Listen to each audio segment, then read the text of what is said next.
오늘 여러분들이 읽은 성경 본문은 마가복음 4장 1절부터 20절까지 그 첫 단락과 둘째 단락으로 이어지는 비유와 비유의 해설입니다.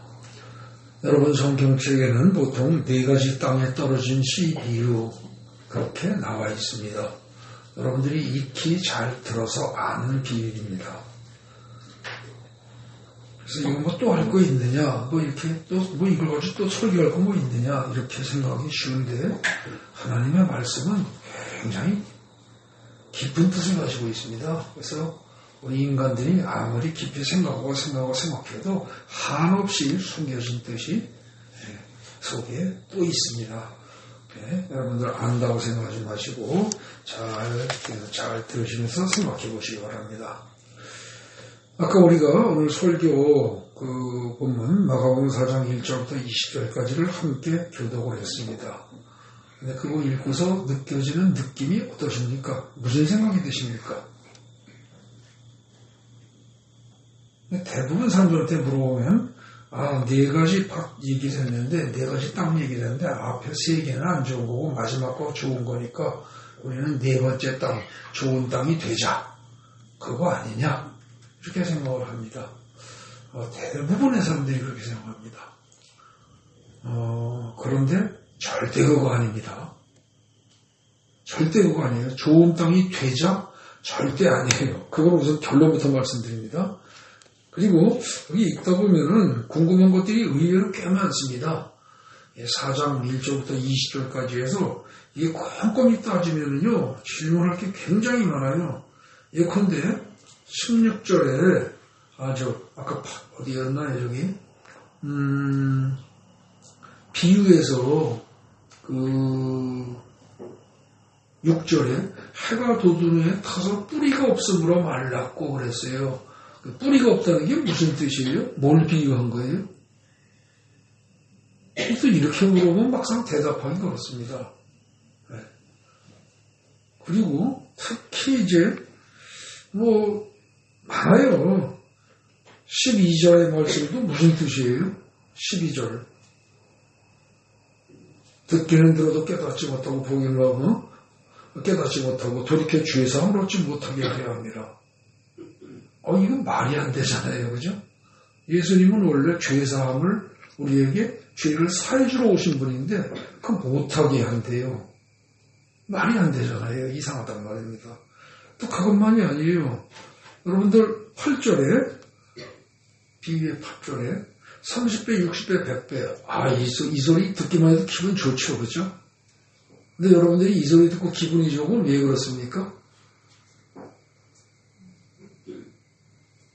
뭐가 30배, 60배, 100배가 된다는 거예요? 돈이. 그렇게 생각해도 기분 좋죠. 그죠? 돈벌이가, 사업이 30배, 60배, 100배로. 근데 성경이 정말로 돈벌이가, 사업이, 돈이 30배, 60배, 100배가 된다고 말하고 있습니까?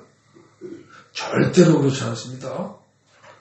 근데 물론 이제 목사님들이 축복 기도를 해줄 때 이 30배, 60배, 100배로 물질이 들어오기를 기도해 줄 수 있습니다. 저도 그렇게 기도할 때 있고요.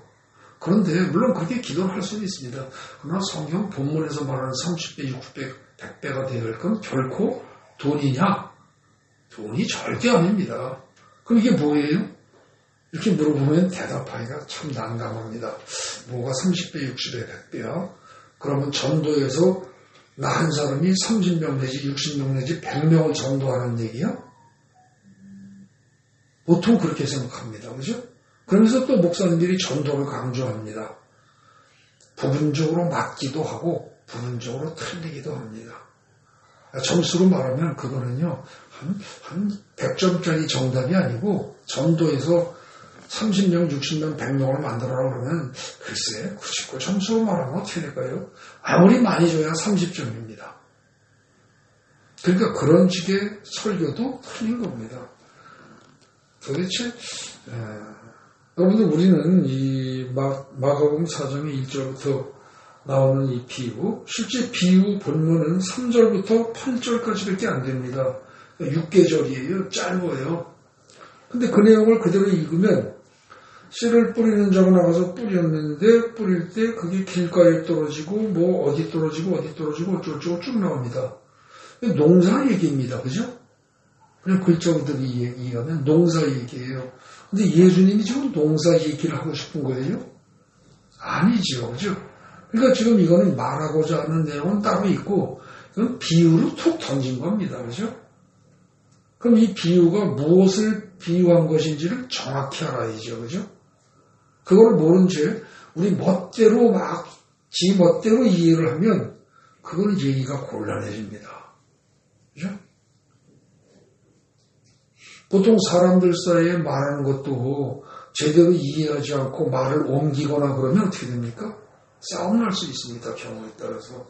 그런데 하물며 하나님의 말씀을 제대로 이해도 못한 채 내 멋대로 해석하고 내 멋대로 전한다. 이건 큰 벌을 받아 마땅합니다. 큰 죄입니다. 그래서 여러분들 이 4장 1절에 나오는 이 비유를 오늘 차곡차곡 잘 살펴볼 겁니다. 자, 거기 제가 주보에 요약한 것이죠. 3절부터 8절까지 거기는요, 이 이야기는 농사 짓는 이야기를 하려는 게 아니에요.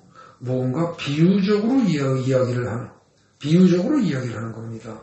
그리고 14절부터 20절에 보면 뿌리는 자는 말씀을 뿌리는 것이라는 그 이하 쭉 20절까지를 보면 이 3절부터 8절까지 나온 비유를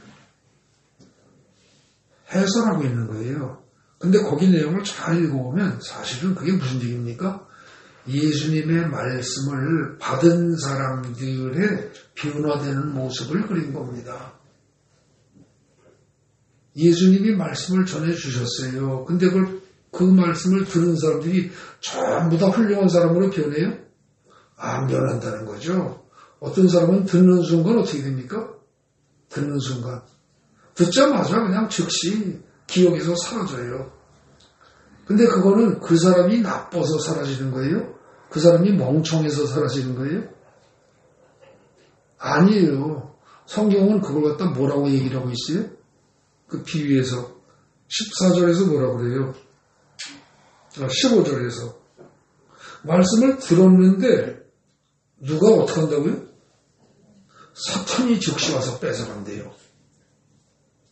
여러분들이 설교 말씀을 듣고 혹은 성경 말씀을 읽고 듣고 그런 다음에 머릿속에서 싹 잊어먹어요.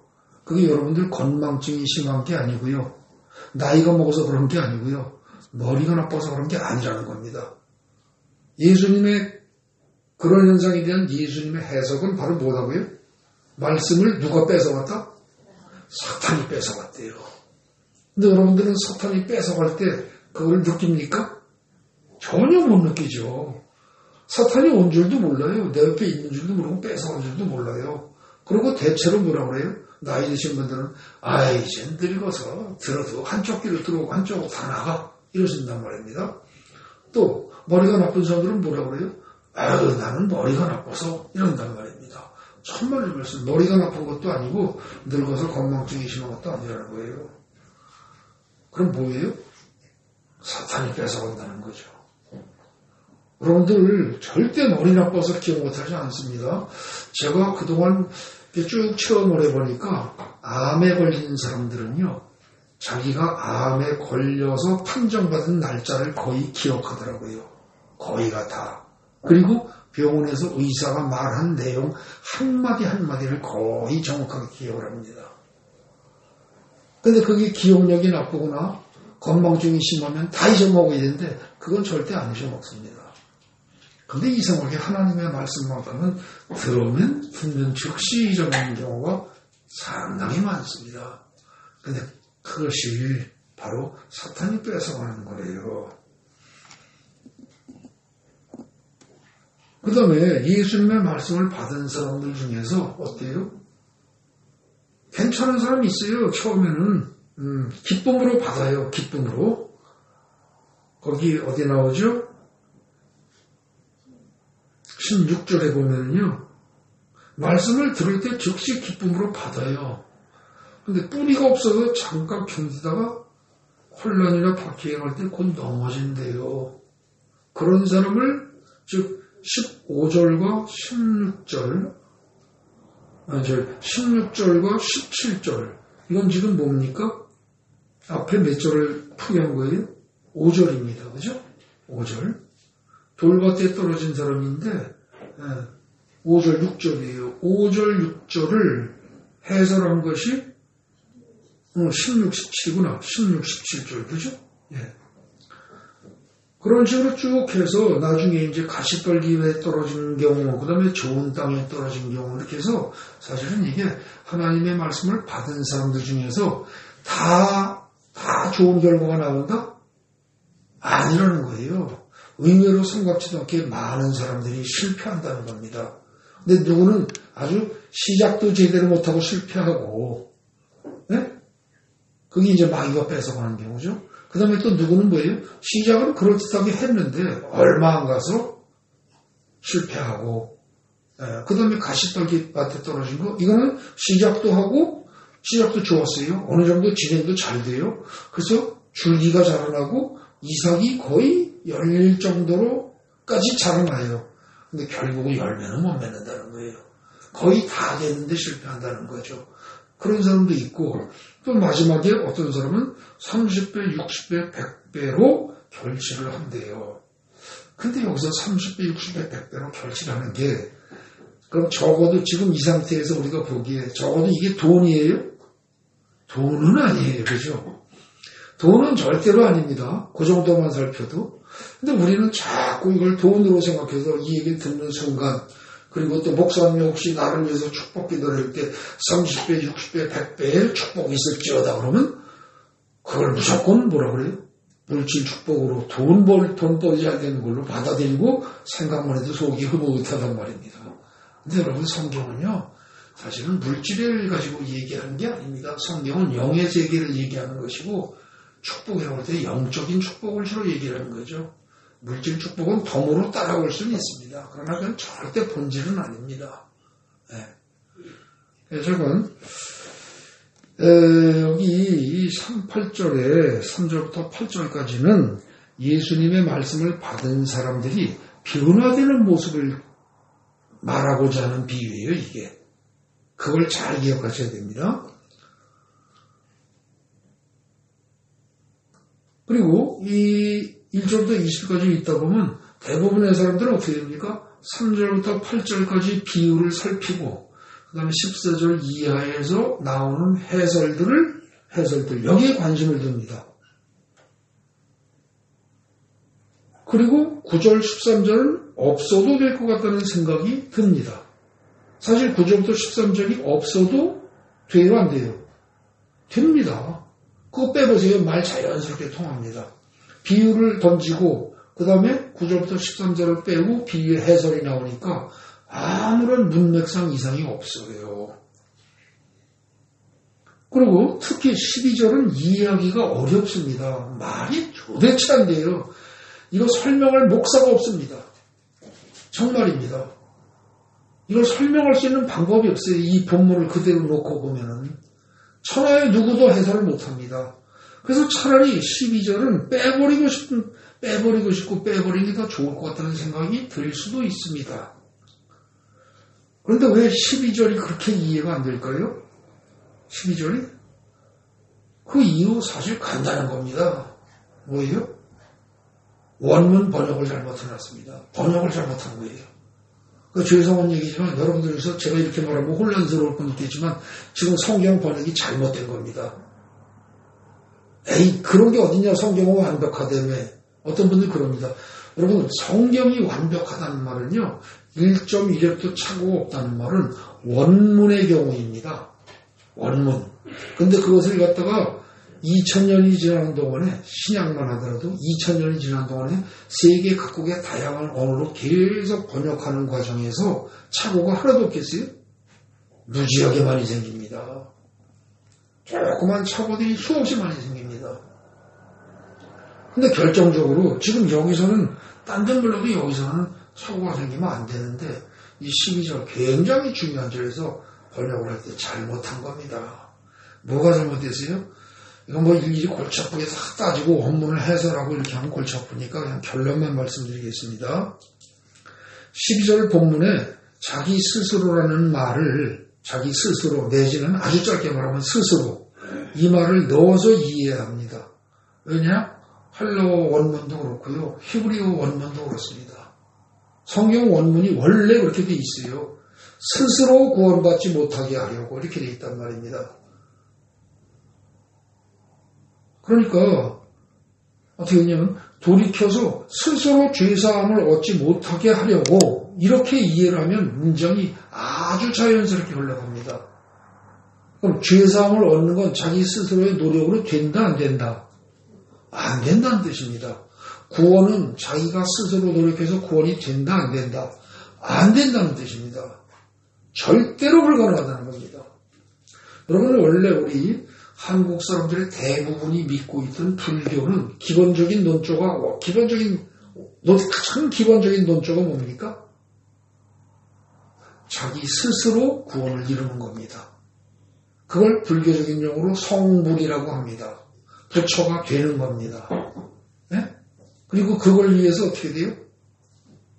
벽만 바라보고 앉아가지고 뭐 10년, 20년을 앉아 돌을 닦기도 하고 고행을 하기도 하고 이럽니다. 근데 여러분 그렇게 해서 된다는 거예요? 안 된다는 거예요? 기독교는 그건 절대로 말도 안 된다. 완전한 헛소리다. 절대로 그렇게 해서 자기의 영혼을 구원하는 일은 절대로 일어나지 않는다. 여기서부터 출발합니다. 그래서 불교와 기독교는요. 완전히 출발점이 완전히 다릅니다. 완전히 달라요. 세상의 모든 불교는 그것이 대승불교든 소승불교든 뭐 동방이 남방이든 뭐 어디든 간에 따질 거 없이 전 세계 모든 불교는 전부 다 자기가 노력해서 자기가 훈련하고 노력해가지고 연단을 거쳐서 높은 경지에 갈 수 있다. 자기를 구원할 수 있다. 이렇게 생각을 합니다. 근데 기독교는 그렇게 말하는 놈들은 완전히 헛소리하는 놈들이다. 아무리 생각이 다를지라도 그것만큼은 절대로 인정해서는 안 된다. 여기서 또 출발하는 겁니다. 그래서 지금 거기 12절에 자, 또 12절을 읽어보시죠. 거기에 스스로를 집어넣습니다. 어디다가 읽어봅시다. 같이 읽어봐요. 이는 그들로 보기는 보아도 알지 못하며 듣기는 들어도 깨닫지 못하게 하여 돌이켜서 스스로 죄사함을 얻지 못하게 하여 함이라. 그러면 죄사함은 어떻게 된다? 하나님이 해주신다는 겁니다. 예수님이 해주신다는 겁니다. 삼위일체 하나님이 죄사함을 얻도록 해주신다는 겁니다. 예수님이 그걸 위해서 오셨다는 겁니다. 그러니까 죄사함은 예수를 통하지 않고는 불가능하다는 얘기입니다. 그 얘기를 하는 것이 12절입니다. 그러면서 뭐라고 그래요? 13절에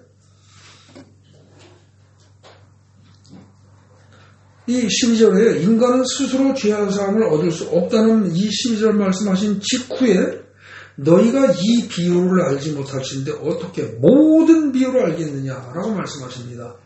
이 비유는 바로 뭐예요? 3절부터 8절에 나오는 비유입니다. 너희가 이 비유, 3절부터 8절에 나오는 이 비유를 제대로 모르면서 어떻게 다른 비유들을 그러지 않습니다. 모든 비유를 어떻게 알겠느냐. 그러니까 어떻게 됩니까? 이 비유를 제대로 파악하는 것에서 실패하고 나면 나머지 비유들은 아무리 공부해도 알아도 어떻다? 다 헛다리 짚은 거다. 그 얘기입니다. 이게 가장 기본이다. 그런 얘기입니다. 그죠?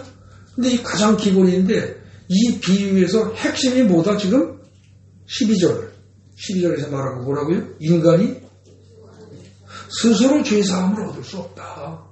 그러니까 죄사함은 하나님이 주시는 것이요. 예수로 말미암아 일어나는 일이지 절대 인간의 노력으로는 안 된다. 이 얘기입니다. 그러고서 그 말씀 하시고 그 다음에 어떻게 됩니까? 3절부터 8절에 대한 해설을 14절 이하에서 쭉 풀어나가십니다. 그러니까 이 3절부터 8절을 이해하는 데에도 가장 중요한 원칙이 뭐다? 3절부터 8절을 이해하고 해석하는 데도 가장 중요한 원칙이 스스로 죄사함을 노력해서 얻을 수는 없다. 이게 첫 번째라는 겁니다. 이거 놓치면, 그러고 잘못하면 어떻게 돼요? 완전히 헛소리 하는 거라는 거죠. 그러면 제가 아까 처음에 뭐라고 그랬어요?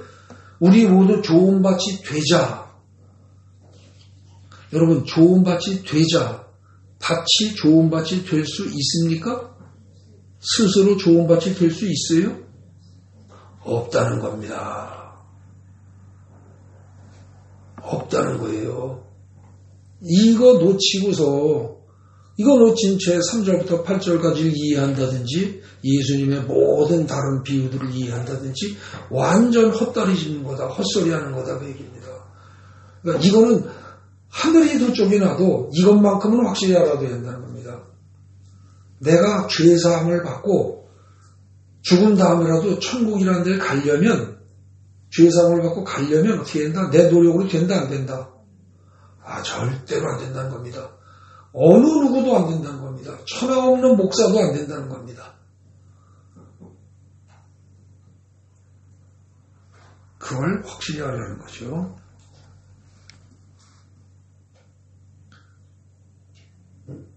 그래서 여러분 지금 이 12절의 말씀 그리고 너희가 또 이 13절이죠. 너희가 이 비유를 알지 못할진데 어떻게 모든 비유를 알겠느냐. 이 말은요. 인간이 스스로 죄사함을 얻을 수가 없다. 즉 구원은 오로지 하나님 혹은 예수님께 있다. 이거 잊어버리면 성경에서 말하는 예수님의 모든 비유들, 모든 가르침들이 전부 다 본질을 벗어나게 된다.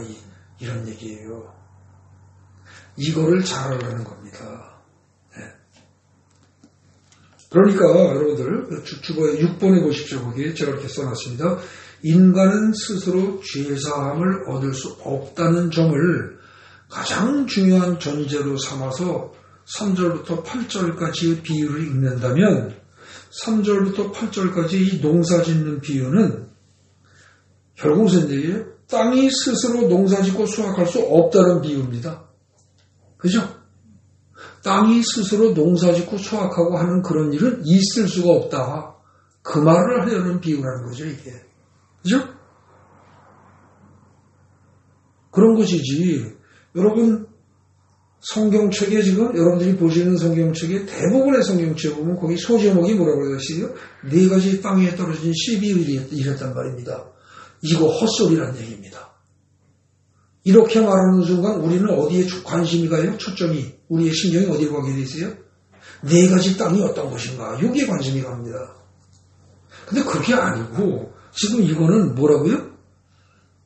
구원은 오로지 하나님께 있다. 너희가 노력해서 구원할 수가 없다. 그걸 얘기하기 위해서 지금 뭘로 비유를 했다? 밭으로 비유했다는 겁니다. 밭으로. 밭은 능동적으로 움직일 수 있습니까? 없습니까? 없죠. 밭은 자기가 스스로 잡초가 많다고 해서 밭이 스스로 풀 뽑아낼 수 있어요? 못 뽑아내죠. 밭이 돌이 많다고 해서 스스로 돌 골라낼 수 있어요? 아니죠. 밭이 땅땅하게 아주 딱딱하게 땅이 굳었다고 해서 스스로 경작할 수 있어요? 아니죠. 물이 없다고 해서 물을 끌어들일 수 있어요? 없어요. 아무것도 못해요. 밭이 할 수 있는 건 오로지 뭡니까? 자기에게 떨어진 씨앗을 잘 보존하는 것밖에 없습니다. 아시겠습니까? 그밖에 밭이 뭘 하겠어요? 아무것도 없어요. 그래서 여러분들 제가 아까 처음에 드리겠습니다. 우리는 모두 좋은 밭이 되자. 그 말은 무슨 뜻이에요? 우리 스스로 돌멩이도 건져내고 골라내고 잡초도 뽑아내고 경작도 아주 쟁기질도 하고 이렇게 하고 물도 대고 그래서 좋은 밭을 만들자 그러는 얘기 아니에요. 좋은 밭이 되자라는 말은. 그죠? 이게 얼핏 듣기엔 괜찮은 말 같습니다. 그러나 성경에서 가장 금지시키는 말이 이겁니다. 우리가 좋은 밭이 되자? 아니에요. 그럼 정확히 얘기하면 어떻게 하라는 거예요? 하나님, 나를 좋은 밭으로 만들어 주세요 하고 부탁하라는 겁니다. 기도하라는 거예요. 나를 좋은 밭으로 만들어 주세요. 이거하고 내가 좋은 밭이 되겠다. 우리 모두 좋은 밭이 되자. 이거하고는 어때요? 전혀 다른 거죠.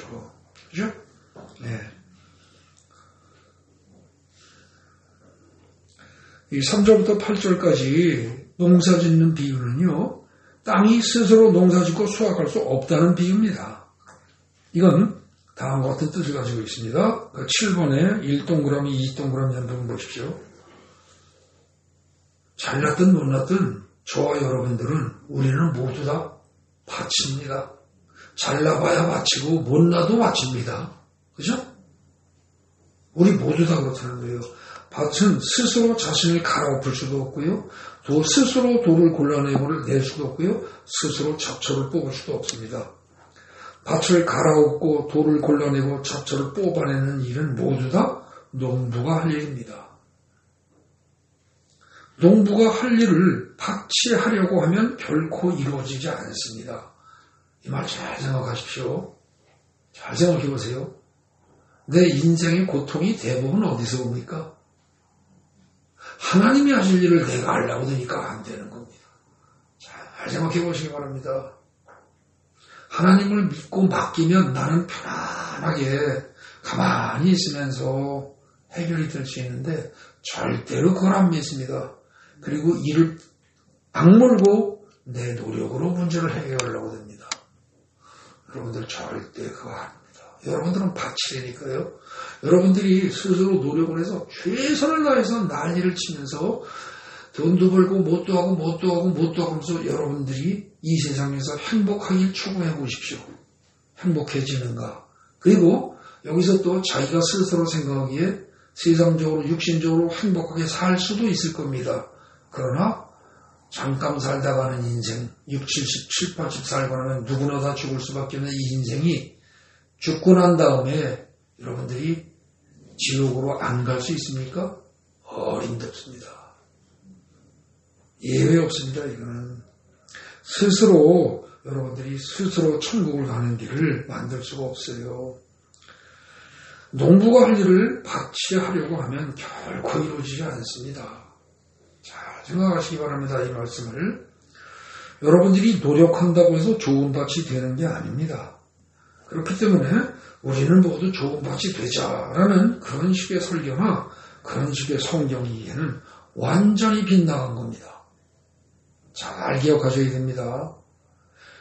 대한민국에서 교회에서 이루어지는 설교 중에서 거의 제가 보기에는 80% 이상이 이런 식의 설교입니다.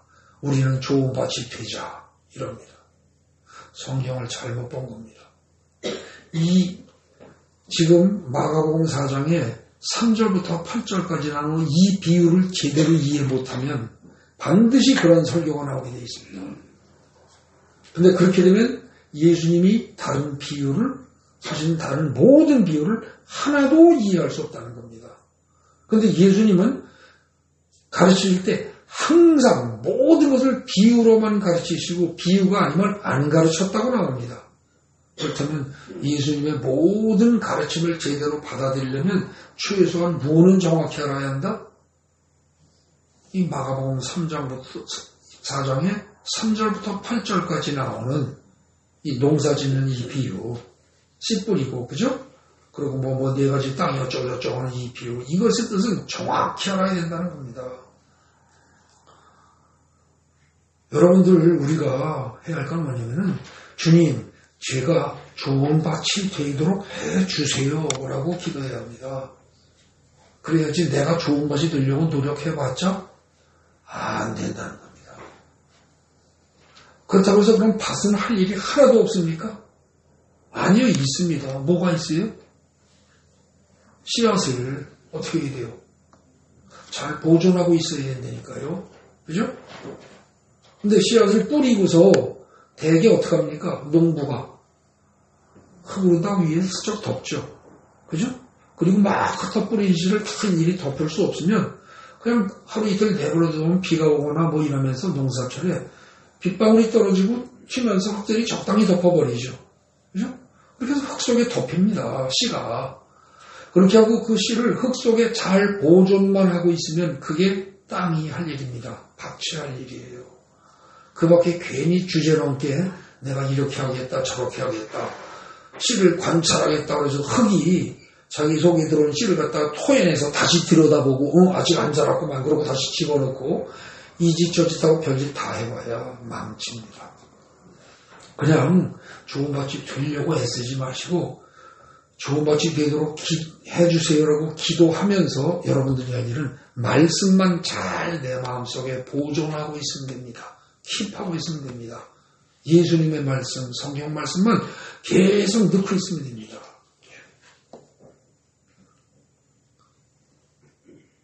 여러분 밭에 씨앗을 뿌려야 농사가 시작됩니다. 예컨대 벽씨를 뿌려야 벼이석을 거두고 보리 씨를 뿌려야 보리를 거둡니다. 그죠? 밀을 뿌리면 밀을 거둘 것이고 그죠? 그리고 또 많이 뿌리면 많이 거두고 적게 뿌리면 적게 거둡니다. 아주 당연한 겁니다. 마찬가지입니다. 하나님의 왕국 흔히 우리는 줄여서 천국이라고 표현합니다만 정확히 얘기하면 하나님의 왕국입니다. 본문이 그렇게 되어 있습니다. 본문이 하나님의 왕국, 즉 보통 말하는 천국의 씨가 바로 뭐다? 예수님의 말씀입니다. 그렇기 때문에 이 예수님의 말씀을 우리 마음밭에 많이 뿌려야만 나중에 수확도 많아집니다. 하나님의 왕국도 풍성하게 누릴 수가 있습니다. 그런데 이 예수님이 하신 말씀을 하나도 내 마음속에 듣고 있지 않다. 그러면 10년을 100년을 교회를 다녀도 천국은 와요 안 와요? 전혀 없다는 얘기입니다. 씨가 없는 밭에서 수확을 기대할 수는 없습니다.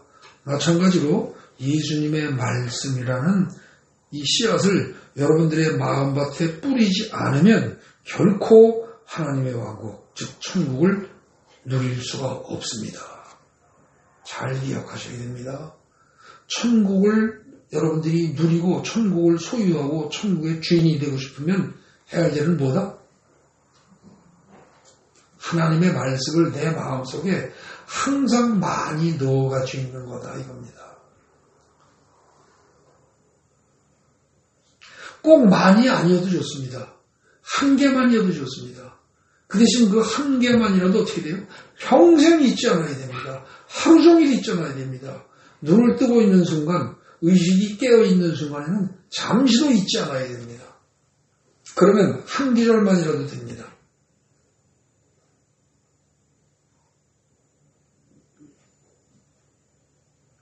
그 부분을 지금 길게 얘기하기엔 뭐기 때문에 그 정도로만 그냥 넘어가겠습니다. 나중에 다시 잘 생각해 보십니다. 성경을 다 모를 수 있습니다. 그러나 핵심적인 기절, 한 기절만이라도 제대로 알면 여러분들은 그것만 평생 잊지 않고 살아가면 여러분들은 천국을 체험하고 누릴 수 있습니다. 그런데 많이 들어도 어때요? 잊어먹습니다. 다 까먹습니다. 그렇게 되면 곤란하죠. 그래서 자꾸 잊어먹지 않도록 하기 위해서 우리가 반복해서 듣고 반복해서 읽고 반복해서 묵상하고 자꾸 하라는 겁니다. 그래서 목사님들이 설교를 해도 한 얘기 또 하고 한 얘기 또 하고 할 수밖에 없는 게 들어보면 까먹으니까. 그죠? 여러분들은 자꾸 들으셔야 됩니다. 근데 일주일에 한 번 들어서는 승산이 별로 없습니다. 마귀는 그냥 웬만하면 즉각 뺏어가니까. 즉각 뺏어가면 여러분들 어떻게 돼요? 뺏기지 않으려고 그 말씀을 잘 보존하려고 즉각 반응을 해야 됩니다. 잊어먹으면 또 들여다보고, 잊어먹으면 또 들여다보고, 또 듣고, 그리고 또 외우고. 자꾸 그걸 반복을 하셔야 됩니다. 그 다음에 거기 3번 동그라미 보십시오. 씨앗이 길가밭에 뿌려져서 새들이 와서 모두 다 쪼아먹으면 씨를 뿌리지 않은 것과 같지요. 그죠? 길가밭에 뿌려지면. 밭이 할 일은 뿌려진 씨앗을 잘 보존하는 것뿐입니다. 마찬가지로 우리는 예수님의 말씀을 받아들여서 그것을 마귀에게 빼앗기지 않도록 잘 보존해야 됩니다. 잘 기억하십시오. 여러분이나 제가 우리 인간이 할 일을 성경 말씀을 내 마음속에 잘 보존하는 것, 킵하고 있는 것, 영어로 말하면 keep. 그것만 잘하면 되는 겁니다. 그것만. 그리고 한 가지 더 하면 어떻게 돼요? 오늘 우리가 지금 다루고 있는 이 밭의 비유에서 나를 좋은 땅으로, 좋은 밭으로, 옥토로 만들어 주세요라고 기도하는 것. 말씀을 항상 내 마음속에 잘 보존하고 있으면서 하나님께 나를 좋은 땅, 좋은 밭이 되도록 만들어 주세요라고 기도하는 것. 그거 두 가지만 우리가 할 일입니다. 나머지는 아무것도 걱정 안 하셔도 됩니다. 여러분들이 교회를 3년, 5년을, 10년을 다녔는데 성질이 아직까지도 더럽고 불같고 그냥 속된 말로 개떡 같은 성질을 가지고 있다. 걱정 마십시오. 하나님이 알아서 하십니다. 3년을, 5년을, 10년을 다녔는데 내가 인간성이 낮은 게 하나도 없다. 걱정 마십시오. 하나님이 다 알아서 하십니다. 그 사람 애당초 길가 바시고 돌 바시고 가시덤불 바시고 엉망진창이라는 얘기입니다. 근데 거기서 돌을 제거하고 가시덤불을 제거하고 잡초를 제거하고 밭을 옥토로 만드는 건 누가 할 일이라고요? 농부가 하나님이 하실 일입니다. 하나님이. 그걸 내가 하려고 들면 어떻게 돼요? 안 됩니다. 되지가 않습니다. 안 됩니다. 절대로. 근데 어느 순간에 하나님이 하시면 굉장히 쉽습니다. 여러분들 다 술, 담배 먹고 있는 분들이 자기가 끊으려고 노력해 보십시오. 주의됩니까? 좀처럼 안 됩니다. 그래서 열받는 일 생기면 또다시 담배 불고 또다시 술 마십니다. 그죠? 혈압을 일 생기면. 근데 하나님이 끊으시면, 하나님이 끊어주시면 이상하게 소홀하게 끊어집니다. 그리고 노력 안 해도 다 됩니다. 내가 못난 건 못난 대로 인정을 하고 하나님 난 이거밖에 안 됩니다. 해주세요. 그렇게 기도하시면서 항상 말씀을 여러분들이 묵상을 하셔야 됩니다. 말씀을 항상 내 것으로 마음속에 품고 있어야 됩니다. 4번입니다. 씨앗이 돌밭에 뿌려지면 싹은 납니다. 싹은 살짝 나요. 근데 뿌리가 제대로 자라지 못해서 햇살에 말라 죽습니다. 이와 마찬가지로 예수님의 말씀을 처음에 기쁨으로 받아들이기는 하지만 인생의 필수 요소인 환난과 박해가 오면 믿음이 자라지 못해서 신앙을 버리는 사람이 생길 수 있습니다. 제가 거기에 환난과 박해라는 말, 그거는 성경이 지금 어디 나오죠? 여러분들 보십시오. 17절에 나옵니다. 그죠? 환난과 박해. 근데 그 앞에 제가 지금 뭐라고 말을 했어요? 인생의 필수 요소라는 말을 붙였습니다. 그죠? 여러분, 환난과 박해는요, 여러분들이 인생 살면서 여러 가지 고난과 시련이 있고, 때로는 박해를 받고 하는 이것들은 인생에서 피할 수 있고 피해야 할 대상입니까? 아니면 반드시 있어야 할 필수 요소입니까? 뭐예요? 우리는 피하고 싶죠. 그죠? 피하고 싶어요. 누구나 피하고 싶습니다. 저도 그렇고. 근데 사실은 성경은 뭐라고 그래요? 여러 가지 환난이, 고난과 시련과 핍박이 사실은 뭐다?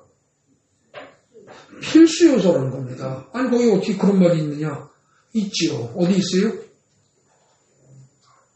17절이 지금 뿌리가 없어 잠깐 견디다가 혼란으로 말씀으로 인하여 혼란이나 박해가 일어날 때 넘어지는 자에 그랬죠. 근데 그것이 원래 17절이 지금 뭐에 대한 비유예요? 위에. 돌밭에 떨어진 거였죠. 그죠? 그죠? 돌밭에 떨어진 거. 그래서 6절의 비유, 6절에서 나온 겁니다. 6절에서.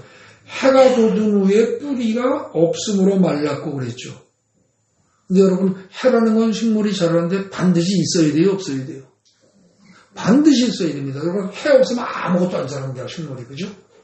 맞죠? 그러니까 해는 반드시 있어야 되는데 햇빛이 뜨거운 건 어떻게 돼요? 식물이 잘 자라게 하는 힘입니다. 여러분, 여름에 햇빛이 뜨거울 때 뜨겁지 않고 갑자기 가을이 되고 겨울처럼 날씨가 시원해지고 추워지면 어떻게 돼요? 전혀 못 자라죠. 다 얼어 죽죠. 근데 이게 뿌리가 없는 식물일 경우 어떻게 됩니까? 이 햇빛을 못 견디는 거죠. 그죠? 그러니까 햇빛이라는 것은 반드시 필요한 겁니다. 시련과 고통, 환난, 핍박, 이거는 반드시 있어야 되는 겁니다. 인생이 크게 성장하려면. 예? 천국이라는 하나님의 왕국이라는 하나님의 나라라는 이 열매를 맺기 위해서는 반드시 시련이 있어야 되는 겁니다. 근데 우리는 여기서 이 말에서 그걸 깨닫지 못하고 아, 왜 내 인생만 이꼬라지냐. 남들은 잘 먹고 잘 살고 편하고 좋던데 왜 나만 이꼬라지냐 이럽니다. 여러분 이거 없으면 천국을 안 합니다. 여기서 주저앉아버리면 뭐예요? 주저앉아버리면 뿌리가 없으므로 말라버리는 겁니다. 그죠? 말라 죽는 거예요. 근데 뿌리가 없다는 게 무슨 뜻이에요? 여기서 뿌리가 없다는 게 무슨 뜻이에요? 네? 요게 지금 요 본문만 가지고는 답이 잘 안 나옵니다. 그런데 요거에 답을 주는 게 사실은 어디냐면 4장의 맨 끝단락입니다. 바람과 바다를 잔잔하게 하시다 하는 겁니다. 거기 보면 예수께서 처음에 35절이요. 지금 여러분이 펴놓고 있는 성경에 그 같은 그 장의 4장에 35절 보십시오. 거기 보면 예수님께서 제자들에게 뭐라고 해요? 우리가 저편으로 건너가자 그럽니다. 이 말 한마디가 씨앗입니다. 이 말 한마디가 우리가 저편으로 건너가자. 이거 하나만 믿고 있다면, 진짜 믿는다면 그 다음에 어떻게 된다? 우리가라는 말에서 예수님이 떠나지 않는다는 뜻입니다. 그죠? 그죠? 또 하나님의 아들이 저편으로 건너자고 했으니까 반드시 가게 될 거라는 뜻입니다. 그죠? 이거 진짜 믿으면요 아무 걱정 없다는 겁니다. 그런데 35절에서 그렇게 말씀하셨건만 막 풍랑이 일고 막 난리가 나니까 어떻게 돼요? 그 말씀은 잊은 채 주위의 환경을 보고 돌아가는 상황을 보고 싹 잊어버립니다. 그죠? 그러고서 막 죽겠다고 난리를 칩니다. 그랬더니 나중에 예수님이 뭐라 그래요?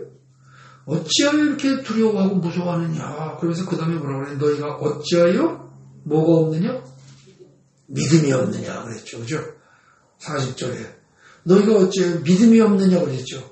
그러면 다시 저기 6절로 가십시오. 이런 지금 풍랑 이런 것들은 결국 뭐라는 거예요? 환란이고 핍박이고 이런 거예요. 그죠? 고난이고 시련이에요. 근데 그게 해가 돋은 해가 돋은 게 바로 그걸 뜻하는 겁니다. 그죠? 해가 돋았단 말이에요. 그 인생에서 필수적인, 식물이 자라는 게 필수적인 게 햇빛이라면 인생에서 하나님의 왕국으로 들어가기 위해서 반드시 필요한 것이 환란과 핍박인데 이게 왔을 때 뿌리가 없으므로 말랐다. 그런데 지금 40절에 보면 어떻게 돼요? 뿌리가 없으므로 말랐다. 근데 뭐가 없다고 예수님 말씀하셨다고요? 믿음이 없다. 그랬죠. 그죠? 그러니까 결국은 지금 거기 6절에서 마가복음 4장 6절에서 뿌리가 없으므로 말랐다. 그럴 때 뿌리는 뭐라는 뜻이 뭐예요? 믿음인 거죠. 믿음. 그죠? 뿌리란 건 결국 믿음인 겁니다. 말씀이 들어가서 성장을 하면 믿음이 생기는데 이 믿음이 제대로 크지 않으면 어떻게 된다? 환란과 시련이 올 때 그냥 말라 죽어버린다는 겁니다. 그래서 여러분들 우리가 해야 할 일은 환란과 박해를 피하려고 애를 쓸 게 아니고요. 그러고 그거 안 오게 해주세요. 이러고 기도할 게 아니고요. 여러분은 어떻게 돼요? 믿음의 뿌리를 내려서 현실을 극복하게 해달라고 기도를 해야 됩니다. 여러분들 인생 사는 동안에 그 어떤 환란, 핍박 이게 없는 사람이 있습니까? 없어요. 여기 지금 앉아 계신 분 중에서 다른 사람들이 보기에는 저 사람 정도면 인생 참 편하고 좋을 것 같아. 이런 분들이 있습니다. 근데 그 사람들이 정말 항상 다 그렇습니까? 아닙니다. 사람은 누구나 다 말 못하는 자기 속에 고통이 있고 어려움이 있습니다. 누구나 다 거기에 있습니다. 네. 근데 그런 것들을 갖다가 우리한테서 내 생활에서 없애주세요. 이렇게 기도할 게 아니고 뭘 기도해야 된다고요? 믿음의 뿌리가 튼튼하게 내려져서 그 환란과 핍박을 어떻게 한다? 극복할 수 있도록 나를 인도해 주세요. 이렇게 기도해야 한다는 거죠. 지금 성경은 그 얘기를 하고 있는 겁니다. 근데 우리는 이걸 읽으면서 이런 뜻을 생각도 하지 않은 채 30배, 60배, 100배 그러면 그거 돈벌이 이렇게 생각한다니까요. 사업의 규모 이렇게 생각하기 시작하면 하나님의 말씀은 오른쪽을 향하고 있는데 나는 거꾸로 반대로 이쪽을 생각하면서 나는 하나님의 말씀을 믿습니다. 이래버리면 이게 하나님 응답하시겠어요? 안 되는 거죠. 성경을 바로 알고 바로 믿고 그리고 바르게 살아야 합니다. 근데 그 다음에 이제 5번입니다. 씨앗이 가시떨기밭에 떨어지면 뿌리가 내리고 줄기가 풍성하게 잘 자라는 것까지 합니다. 그런데 온전하게 결실하지 못합니다. 근데 가시떨기밭에 씨앗이 뿌려졌다라고 할 때 가시떨기밭이라는 거는 생각만 해도 가시고 뾰족하니까 안 좋죠. 그죠? 안 좋은데 이게 현실에 있어서는 어때요? 되게 좋은 걸로 나타납니다. 그 다음에 보십시오. 세상의 염려와 재물의 유혹과 기타 욕심이 들어오게 되면 천국, 즉 하나님의 왕국이라는 결실을 할 수 없게 됩니다. 여러분 지금 여기 아까 어디죠? 두 번째 비유, 돌밭에 떨어진 거, 이거는 해가 돋았어요. 환난과 시련과 핍박이 와요. 실제로 이건 고통스럽습니다. 그죠? 그런데 그 다음번에 나오는 비유, 가시떨기에 떨어졌다는 거, 이거는 고통과 핍박과 심전이 있어요? 없어요? 없는 거예요, 실제로. 거기는 없는데, 다만 뭐가 문제예요? 염려. 세상에 관한 염려. 내가 지금 사업하는 이게 망하면 어떡하지? 이 돈을 다 잃으면 어떡하지? 내가 병에 걸리는데 이게 만약에 죽을 병이면 어떡하지? 암이면 어떡하지? 이런 염려들. 이게 사람을 망친다는 겁니다. 근데 그 염려는 실제로 이루어진 거예요? 아니에요? 아닙니다. 아직 안 이루어진 거예요. 근데 거의 이것 때문에 난리들을 친다는 거죠, 사람들이. 그 다음에 재물의 유혹. 여러분, 없는 사람은요, 이를테면은 전세금도 없어서 월세를 사는 사람은 돈이 전세금만 있을 정도면 정말 원이 없겠다 이럽니다. 매달 월세 내는 거에 찌든 사람은, 그죠? 그러면 월세 낸다 그러면 월세도 여러 가지인데, 뭐 큰 집을 월세 사는 사람도 있고 사는 사람도 있고 작은 집을 사는 사람도 있겠지만, 예를 들어서 돈이 그야말로 주머니에 돈이 그저 1,000원짜리 10,000원짜리 하나가 아쉬운 사람은요, 돈 그저 한 10억 정도 있으면 얼마나 좋아하겠어요, 그죠? 그 정도 있으면. 근데 여러분, 돈 10억 있는 사람한테 물어보십시오. 그거 가지고 행복한가, 만족한가? 어림도 없습니다. 그거 가지고 행복하고 만족하다고 말할 사람 한 명도 없을 겁니다. 그러면서 항상 더 많이 가진 사람 생각하고 더 많이 벌고 싶어 합니다. 10억 가지고 만약에 10배가 100억이 되면 만족하시겠습니까? 아까 말한 대로 1~2만 원이 필요한 사람은 아이고 그 정도면 됐지 뭐 더 이상 욕심을 내요. 더 이상 욕심 내면 그 사람 아니죠. 이럽니다. 근데 여러분 실제로 100억을 가진 사람이 10억을 가진 사람이 100억을 욕심낸다? 거의 다 할 겁니다. 거의 다. 예외 없이. 그럼 100억 가지면 행복합니까? 어림도 없습니다. 만족합니까? 어림도 없습니다. 계속 욕심이 납니다. 재물에 대한 유혹이 있습니다. 그 밖에 욕심이 있습니다. 그 밖에 기타 욕심. 이 기타 욕심은 뭐예요? 여기에 해당되는 거. 재물 빼놓고 돈. 지금 거기 세상 염려와 재물의 유혹을 했으니까 돈에 관한 거 빼놓고 나머지 욕심 뭐예요? 내가 돈을 많이 벌었으니 이제는 정치를 좀 해볼까? 국회의원 한번 해볼까? 권력에 대한 욕심. 내가 이만큼 됐으니 그래도 돈으로 처벌하면 명예박사 어느 정도를 받을 수 있지 않을까? 명예와 권력과, 그죠? 그 밖에 아주 원초적인 동물적인 섹스에 관한 이런 욕심들, 이런 것들이 가득 차 있다는 거죠. 네. 그렇게 되면 어떻게 돼요? 천국, 즉 하나님의 왕국은 절대 체험할 수 없습니다. 절대로 못합니다. 그거는. 여러분, 돈에 욕심을 내는 사람은요, 하나님의 왕국하고 거리가 먼 사람입니다. 여러분들이 만약에 돈을 충분히 가지고 있고 어느 정도 먹고 사는데 지장이 없을 만큼 가지고 있다 그러면 실제로 성경 말씀에서 가난한 자들에게 베풀라고 했습니다. 나눠줘 보십시오. 베풀어 보십시오. 그때 이상하게 속에서부터 편안하고 기쁘고 즐거움이 솟아납니다. 그게 솟아나기 시작하면 내 속에 병이 치료가 됩니다. 여러분, 미국의 오늘날의 최고의 부자는 전 누굽니까? 지금 대통령하고 같이 선거운동하고 했던 건 누구예요? 예? 일론 머스크라고 합니다. 요즘은. 그리고 그전에는 누구였어요? 예?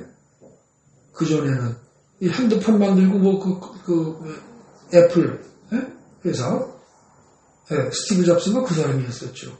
근데 그보다 더 부자였던 사람이 한때 제일 부자 중에 하나였던 사람이 카네기입니다. 카네기 재단 그런 거 있죠. 근데 그 사람이 미국의 한때 최고의 갑부였습니다. 근데 병에 걸렸습니다. 죽을 때가 얼마 안 남았습니다. 그때 그 사람이 회개를 합니다. 그리고 다 풀어줍니다. 다. 죽을 때 가져갈 것도 아닌데 막 씁니다. 근데 그러고서 몇십 년을 더 살았습니다. 그러면서. 여러분 실제로 내 속에 있는 거 풀어주고 나눠주는 게 그게 엄청난 그 기쁨을 주게 됩니다. 행복감을 줍니다. 근데 그건 해보지 않은 사람은 모릅니다. 근데 거꾸로 지금 거기 세상 염려와 재물의 유혹과 기타 욕심이 들어오게 되면 천국은 절대로 못 누립니다. 그러니까 잘 알아두셔야 됩니다. 그래서 보통 사람들은 어떻게 돼요? 부하게도 마옵시고 가난하게도 마옵시고 그냥 먹고 살 수만 있게 해주세요. 그런 기도를 하라고 성경에 나옵니다. 그죠? 부하게도 마옵시고 가난하게도 마옵시고 그게 제일 좋습니다. 너무 부유해서 교만 떨고 남을 무시하고 이렇게 그것도 안 되고 너무 가난해서 남의 거 뺏고 싶고 훔치고 싶고 이런 장난도 안 되고 그냥 먹고 살만하면 그게 제일 좋은 겁니다. 그런 사람에게 거기서 만족한 줄 아는 사람에게 하나님의 왕국 즉 천국은 우리의 도래할 것입니다. 천국이 그런 사람들에게 간다는 거죠. 자, 지금 거기 씨앗이 가시떨기밭에 부러진다는 얘기는요. 시련도 없고 고난도 없고 내 뜻대로 모든 것이 잘 되어서 세상살이가 편안한 사람들이 특히 잘 기억해야 할 내용입니다. 다 편안해요. 그러니까 뭐 꼭 교회 안 가도 될 것 같아요. 여러분 그러면서 교회를 안 가고 슬슬 믿음의 뿌리가 점점 약해지기 시작하면 어떻게 돼요? 말씀을 계속 봐요 안 봐요? 안 보는 거죠. 그럼 말씀이 없으면 말씀의 씨앗이 없으면 그것이 자라서 천국으로 돼요 안 돼요? 안 되는 겁니다. 말씀이라는 것은 성경 말씀이라는 것은 천국을 만드는 씨앗인데 그거 자체를 안 하는데 그러니까 여러분들이 경우에 따라서 몸이 아프거나 특별한 사정이 있으면 주일날 교회 안 나오실 수 있습니다. 그 대신 주일날 교회 안 나오시는 대신 집에서 꾸준히 성경 읽고 말씀을 읽고 듣고 묵상하고 하는 그것은 꾸준히 하셔야 됩니다. 꾸준히. 며칠 전에 우리 교인이 아닌 한 분이 여기 오셨습니다. 80이 나오셨어요. 80쪽 아마 80이거나 80이 넘어지거나 그랬을 겁니다. 여자분입니다. 남편 갔어요. 그리고 자식이 먼저 갔어요. 3년 전에. 괴롭죠. 남편도 가고 자식이 먼저 가고 나니까 살 이유가 없는 겁니다. 그래서 사실은 한동안 거의 먹지도 않고 그러면서 사람이 폐인으로 변했었습니다. 근데 어느 날 말씀에서 힘을 얻고 그래도 이러면 안 되겠다라고 생각을 하고 말씀을 가까이 하면서 사는 겁니다. 어떻게? 혼자서 매일 자기 혼자서 예배를 드린 거예요. 매일 성경 읽고 찬송 부르고 기도하고 이걸 매일 혼자서 했답니다. 정정합니다. 정합니다. 여러분 말씀을 계속 가까이 하는 것 그게 여러분들이 해야 할 일입니다. 시련도 없고 고난도 없고 내 뜻대로 모든 것이 다 잘 되고 그래서 세상살이가 편안하다? 그러면 여러분들 자꾸 놀 생각납니다. 즐길 생각해요. 어디 골프 치러 갈까 어디 해외여행 갈까 자꾸 이럽니다. 여러분 그때가 제일 위험한 때입니다. 그때 망하는 겁니다. 거기서 조금 더 하면 망하는 겁니다. 거기서 지금 이 마가복음 4장에 1절부터 3절부터 8절까지 비유는 지금 그 얘기를 또 하고 있는 겁니다. 여러분 또 세상의 돈과 명예와 권력 등 모든 걸 다 충분히 가지고 있지만 정작 나는 천국을 하나님의 왕국을 누리고 있습니까? 여러분 스스로 생각해 보십시오. 자신 있게 말할 수 있습니까? 나는 하나님의 왕국을 천국을 누리고 살아가고 있다. 이렇게 말할 수 있어요? 아닙니다. 많은 사람들이 어떻게 돼요? 여전히 무엇인가 혼돈과 공허와 흑암 속에서 살면서 불안하고 두려워하고 사는 경우가 참 많습니다. 근심, 걱정, 염려가 떠나질 않습니다. 불평불만이 떠나지 않습니다. 앞으로 어떻게 살아야지? 이러면서 왜 내 발자는 이렇단 말이야? 이런 불평불만이 떠오릅니다. 곤란합니다. 네. 여러분, 성경 말씀을 따라서 세상 염려와 재물의 유혹과 기타 욕심 다 버려야 됩니다. 특히 이 가시떨기 밭의 비유, 이거를 잘 기억을 하십시오. 지금 거기 가시떨기에 떨어진 게 뭐라고요? 가시가 자라서 기운을 마감으로 결실하지 못했다. 가시가 자라서. 근데 여기서는 가시라고 해서 찌르고 안 좋은 것 같지만 실제로 인생에 있어 우리에게 가시가 되는 건 어떤 것들이다? 향락입니다.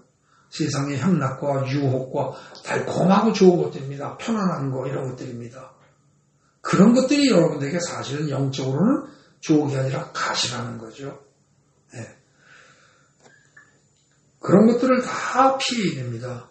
그래서 이 가시떨기 비유 이 자체를 잘 이거를 마음속에 잊지 말고 살아가시거나 아니면 뭐예요? 자기를 부인하고 날마다 자기 십자가를 지고 예수를 따르라는 누가복음 9장 23절의 말씀. 이걸 항상 생각하시면 됩니다. 이거 한 절만 평생 잊지 않고 살아가면 그 사람은 나중에 하나님께서 크게 칭찬하실 겁니다. 그리고 그런 사람은 천국을 체험할 수가 있습니다. 그런데 다 외우고 시험 보면 이 귀절이 지금 거기 나온 누가복음 9장 23절이다. 이것도 정확히 쓸 수 있고 외우고 다 쓰고 하면서도요. 이걸 잊어먹고 사는 사람은 천국과 상관없는 사람입니다. 여러분 좋은 땅에 떨어지시는 자라서 마지막 6번입니다. 좋은 땅에 떨어지시는 자라서 무정하여 결실하여 30배, 60배, 100배가 된다고 성경에 나와 있습니다. 거기서 30배, 60배, 100배가 된다는 말은 뭐가 그렇게 된다는 거예요? 돈벌이가, 사업이 그거 절대 아니라고 그랬어요. 그럼 뭐예요? 하나님의 왕국이 크게 들어서 30배, 60배, 100배가 된다는 말입니다. 근데 하나님의 왕국이랄 때 그 왕국이란 단어는 왕국으로 번역할 수도 있지만 통치라고 번역할 수 있습니다. 통치. 하나님의 통치 혹은 하나님의 통치 영역이 30배, 60배, 100배가 되는 겁니다. 그런데 하나님의 통치 영역이 30배, 60배, 100배가 된다는 말은 또 무슨 뜻이냐? 잘 들어주시기 바랍니다. 거기 마지막에 파란 글씨로 쓰면 됩니다. 하나님의 말씀을 법으로 삼고 그 말씀에 순종하면서 하나님의 뜻대로 살아가는 시간이 30배, 60배, 100배가 된다는 겁니다. 가장 중요한 건 시간입니다. 그러니까 여러분들이 하나님의 말씀도 생각도 안 하고 그걸 법으로 삼기는 무슨 법으로 삼어. 내가 즐거운 게 최고고 내가 좋은 게 최고지. 내가 원하는 대로 사는 게 최고지. 이렇게 살면서 하나님의 말씀을 법으로 삼는 걸 전혀 안 하던 사람이 그야말로 일주일에 한 번씩 와서 설교 들을 때만 그렇구나 하고 30분 정도 생각하던 사람이 이게 30분이 1시간이 되고 2시간이 되고 3시간이 되고 이러면서 자꾸 늘어난다는 얘기입니다. 그래서 하나님의 말씀을 법으로 삼고 그 말씀에 순종하며 하나님의 뜻대로 살아가는 시간이 30배, 60배, 100배가 되어야 되고 여러분들 각자가 그죠? 그리고 그런 사람이 30명, 60명, 100명이 돼야 하고 그죠? 또 그러면서 여러분들이 하나님의 뜻대로 살아가는 사람들이 모여있는 공간이 30배, 60배, 100배가 되어야 한단 말입니다. 적어도 여러분들이 이 교회에 와서 여기 앉아있는 순간만큼은 하나님의 뜻대로 살겠다는 사람이 지금 여기 수십 명이 모여있는 거죠. 그죠? 물론 요거 나간 다음에는 순간 싹 잊어먹을 때 잊어먹더라도 그런데 이 사람의 수만 드러나는 게 중요한 게 아니고 실제로 각 사람의 여러분들의 삶의 모습이 어떻게 된다? 내 뜻대로 내 고집대로 내가 원하는 대로 사는 시간이 하루에 몇 시간이냐 말입니다. 거의 대부분 내가 원하는 대로 살아갑니다. 그죠? 근데 그게 아니고 내 뜻대로 내 고집대로가 아니라 하나님의 말씀을 법으로 삼고 그 말씀에 순종하면서 하나님의 뜻대로 내 뜻대로가 아니라 하나님의 뜻대로 살아가는 시간이 특히 시간이 그렇게 됩니다. 이전보다 여러분들이 교회 다니기 전보다 늘어나서 이게 30배, 60배, 100배가 되어 있는다는 거죠. 이거 잘 새겨 들으셔야 합니다. 그러니까 여러분들 하나님의 왕국을 소유한다. 천국에 들어간다. 천국에 간다라는 말은 지금 여기 이 4장의 이 3절부터 8절에 나오는 이 비유에 의하면 죽은 다음에 가는 거예요? 전혀 죽은 다음하고 상관없습니다. 여기서 죽은 다음에 얘기하는 거 아니에요. 지금 여러분들이 살고 있는데 쉽게 얘기해서 어제 하루를 사시면서 여러분들의 마음이 하나님과 하나님이 나와 함께 계시다라는 생각이 있어서 마음이 편안하고 푸근하고 훈훈하고 두려움도 없고 그랬습니까? 아니면 그게 아니고 뭔가 이런 일 저런 일에 막 쫓기고 답답하고 뭔가 불안하고 이거 해야 되는데 저거 해야 되는데 그러고 뭔가 못마땅하고 괴롭고 불편하고 막 이랬습니까? 여러분들이 만약에 전자처럼 뭔가 하나님이 함께 계시다. 간단합니다. 성경에 임마누엘 하나님이 우리와 함께 하신다. 그 말씀 하나만이라도 그 짧은 말씀 하나만이라도 24시간 내 머릿속에서 내 마음속에 떠나지 않고 그 말씀을 그대로 잘 보존하고 있으면 어떻게 돼요? 내 마음속이 편안해진다니까요.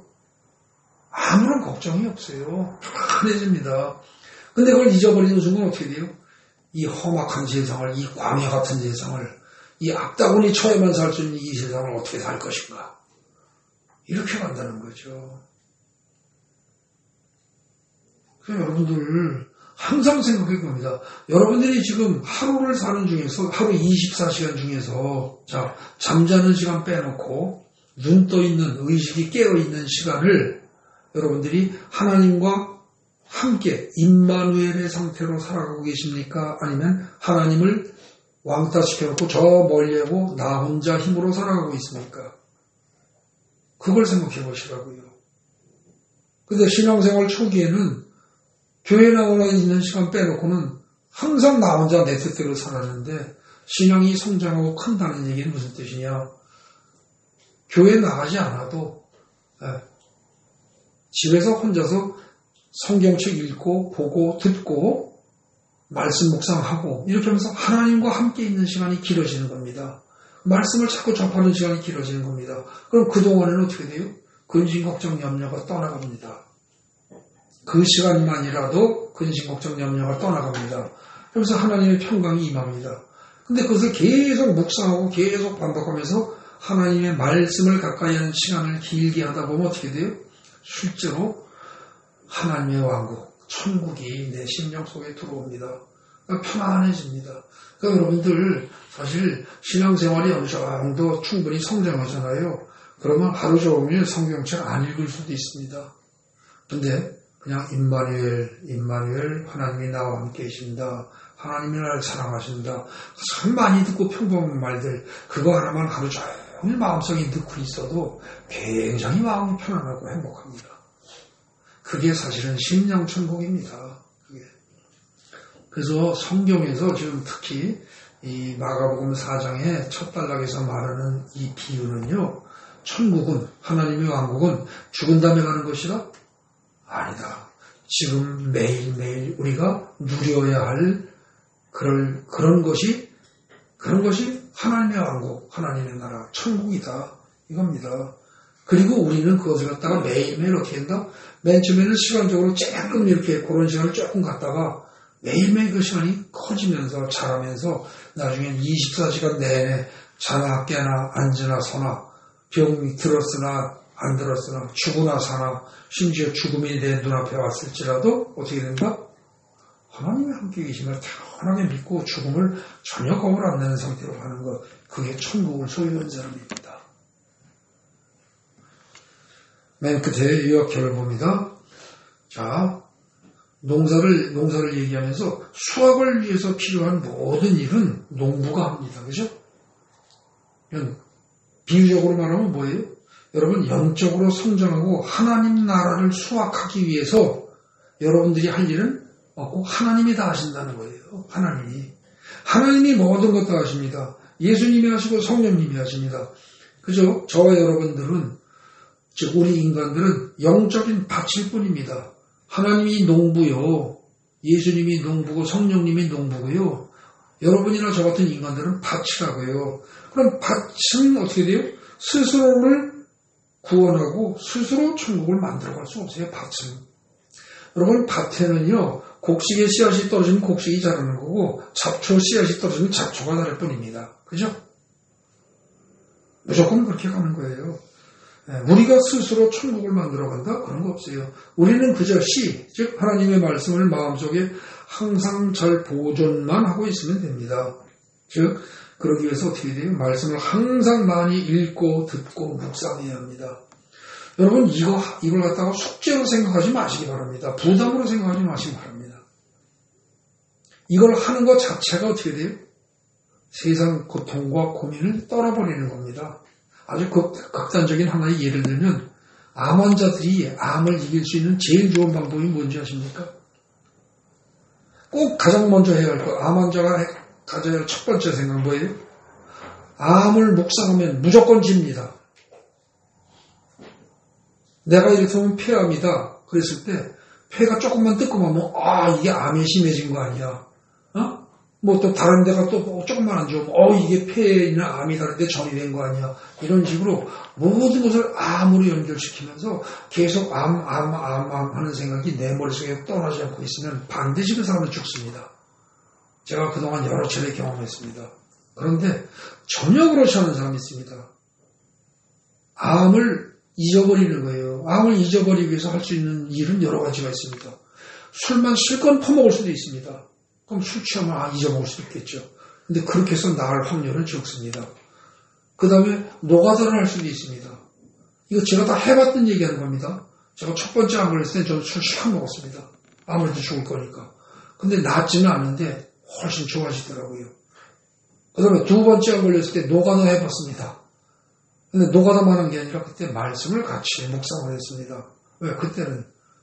그때 이제 세워진 교회가 지금 우리 예상교회입니다. 제가 두 번째 암 걸렸을 때, 후반 걸렸을 때 병원에 입원해서 치료받아야 할 사람이 치료 안 받고 우리 형님 목사님하고 둘이서 저 퇴기원에 저쪽 처음 세운 그 자리에 건물 얻어가지고 가만히 있으면 자꾸 암을 생각하니까 실제로 노가다하면서 벽 페인트 칠하고 천장 칠하고 천장에 있는 거 잡아서 이거 다 작업하고 바닥도 싹 이거 다 다시 손 보고 뭐하고 뭐고 몽땅 그 작업을 둘이서 그냥 꾸준히 했습니다. 암 치료 받으면서.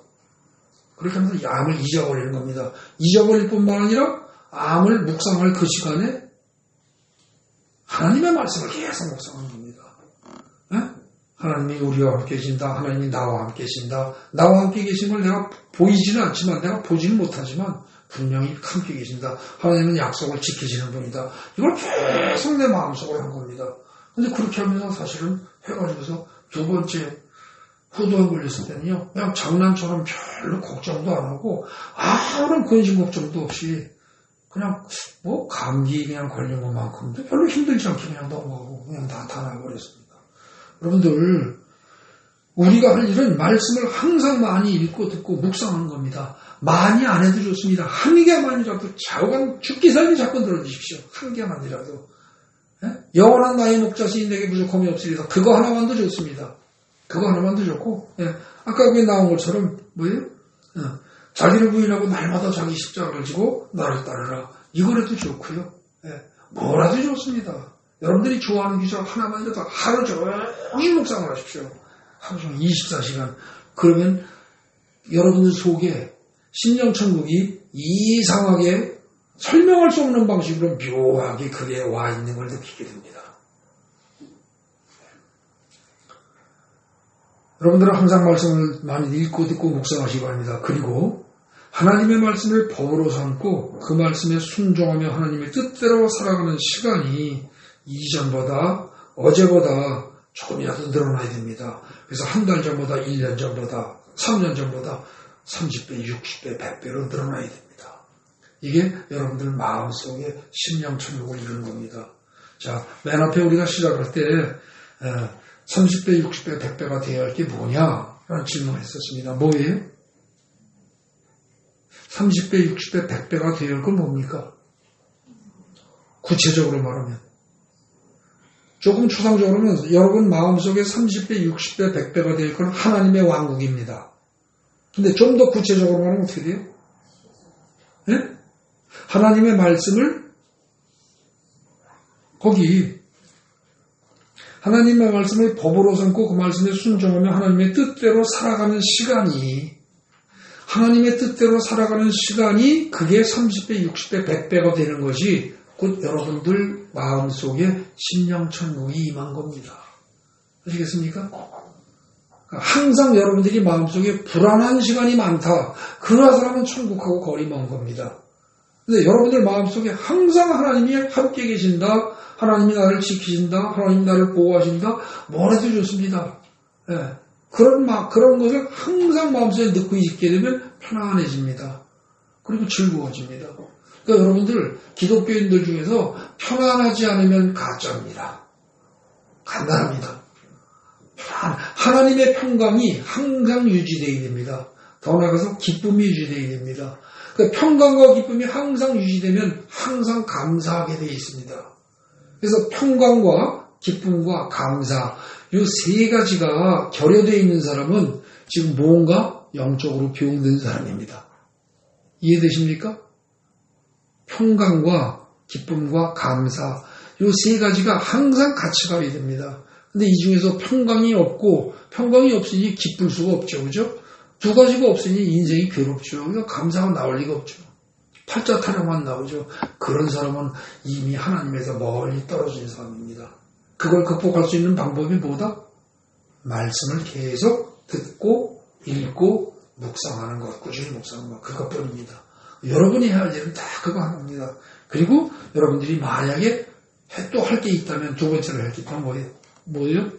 하나님의 뜻대로 살아가는 시간이 이전보다 30배, 60배, 100배가 되도록 노력하는 게 아니라 30배, 60배, 100배가 될 수 있도록 해주세요라고 기도하는 겁니다. 아시겠습니까? 그럼 하나님이 실제로 그렇게 만들어 주십니다.